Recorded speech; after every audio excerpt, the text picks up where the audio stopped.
The live TV, सच सबसे आगे। नमस्कार, मैं हूं रंजीत झा और आप देख रहे हैं द लाइव टीवी। दक्षिण भारत में बीजेपी की कमजोर हो रही जड़ों को मजबूत करने के लिए एक बार फिर से केंद्रीय गृह मंत्री अमित शाह ने मोर्चा संभालने की कोशिश की और इसी कवायद में दक्षिण भारत के दौरे पर निकले तो सही, लेकिन वहां उनका भारी विरोध हो गया है। अमित शाह के खिलाफ सड़कों पर गो बैक के नारे लगने लगे हैं। तमिलनाडु में एयरपोर्ट पर स्वागत के दौरान तो अंधेरा ही छा गया, लेकिन जैसे ही वो आंध्र प्रदेश पहुंचे वहां सड़कों पर भी भारी विरोध देखा गया। अमित शाह गो बैक के नारे लग गए। वहां की पार्टियां, लेफ्ट पार्टी हो या फिर कांग्रेस पार्टी हो, जमकर उनके कार्यकर्ताओं ने विरोध प्रदर्शन किया है। अमित शाह के खिलाफ सड़कों पर रोड शो ही निकल गया। जरा आप अपने स्क्रीन पर यह विजुअल देखिए, यह लेफ्ट पार्टी का प्रदर्शन है। अमित शाह के खिलाफ गो बैक के नारे भी लग रहे हैं। अब आप इस वीडियो को जरा सुनिए, कैसे अमित शाह के खिलाफ इन लोगों का गुस्सा फूट पड़ा है।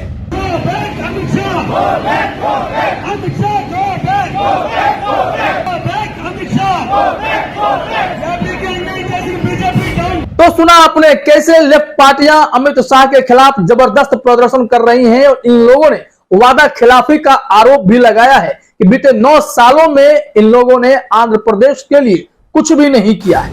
यहां देखिए, सूर्या रेड्डी ने एक ट्वीट किया है, उसी वीडियो को शेयर करते हुए, CPI, CPIM and other communist parties staged a protest against the union government policies ahead of Union Home Minister Amit Shah tour of Visakhapatnam today. BJP government did nothing to Andhra Pradesh in the last 9 years. They raised slogans Amit Shah go back. यानी left की तमाम पार्टियां एकजुट होकर विरोध प्रदर्शन करने सड़कों पर उतरी। अमित शाह पर आरोप लगाए कि 9 सालों में आंध्र प्रदेश के लिए इन्होंने कुछ भी नहीं किया है। इस वजह से अमित शाह वापस जाओ ऐसे नारे वहां लगाए गए हैं। सिर्फ यही स्थिति नहीं है, हमने जो ट्वीट देखे हैं, खबरें देखी हैं, उसके मुताबिक तो अमित शाह ने कार्यक्रम को भी संबोधित किया, लेकिन वहां कुर्सियां भी खाली रह गई। अब जरा देखिए, कुछ प्रदर्शन और है। वो जो विजुअल्स आपने देखा वो लेफ्ट पार्टीज का था। अब युवा कांग्रेस का भी प्रदर्शन देखिए। सड़कों पर जोरदार प्रदर्शन देखने को मिला है।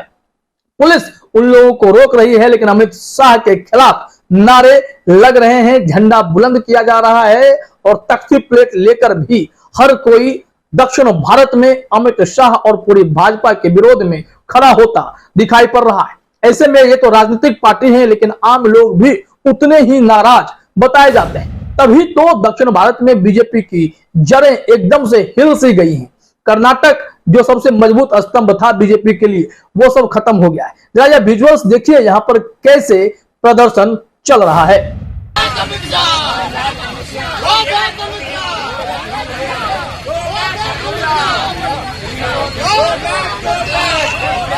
तो देखा आपने, इसको शेयर करते हुए इंडियन यूथ कांग्रेस ने ट्वीट में भी लिखा है, एपीपीवाईसी यानी इंडियन यूथ कांग्रेस वर्कर्स जो हैं, led by president Lakka Raju Ramarao, protested against the home minister Amit Shah demanding fulfilment of promises of special category status railway zone and against the privatisation of Vizag steel plant today at Visakhapatnam, Andhra प्रदेश।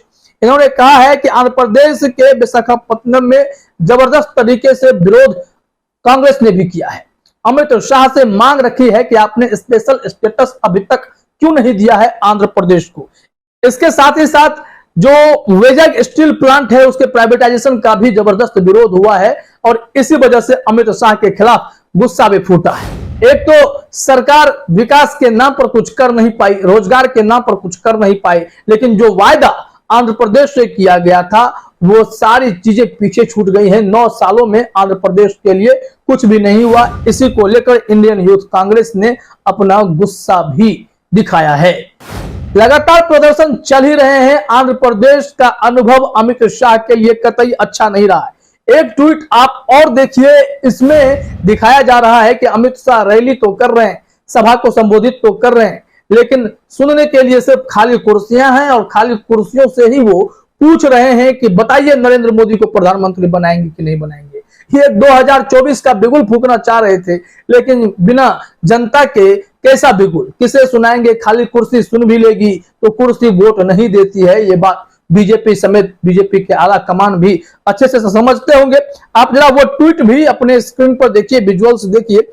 इसमें अमित शाह का भाषण भी है और अमित शाह के पैरेलल में जिस कार्यक्रम को संबोधित कर रहे थे उसकी खाली कुर्सियां भी दिखाई गई हैं विजुअल्स में। तो जरा यहाँ अमित शाह के भाषण को भी थोड़ा सुनिए, क्या कह रहे हैं 2024 को लेकर और खाली कुर्सियां में क्या जवाब मिल रही हैं। ये सब आपको खुद इस वीडियो में समझ में आ जाएगा। आप मुझे बताओ, 24 में मोदी जी को प्रधानमंत्री बनाओगे? जोर से बोलिए, बनाओगे?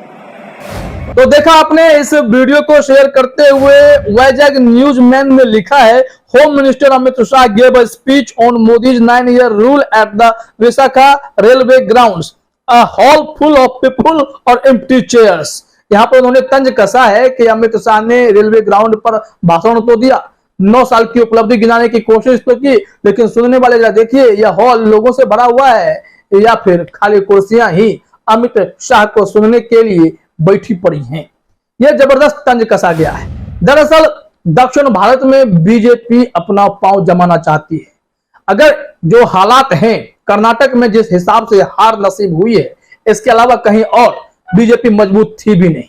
तो 2024 की नैया पार कैसे हो, इसको लेकर दक्षिण भारत में मजबूती रखना बेहद जरूरी है। और अमित शाह, नरेंद्र मोदी खुद ताकत झोंक रहे हैं, बावजूद इसके दक्षिण भारत है कि बीजेपी के मंसूबे पर पानी फेरने के लिए हमेशा से तैयार है। दक्षिण भारत बीजेपी को भाव देना चाहता ही नहीं है। इसी वजह से अब अमित शाह की रैलियों में भी विरोध प्रदर्शन देखे जा रहे हैं। कुर्सियां खाली पड़ी हैं, कोई सुनने वाला नहीं आ रहा है। तो इसका मतलब साफ है कि भारतीय जनता पार्टी के लिए 2024 की डगर बहुत ही मुश्किल भरी रहने वाली है।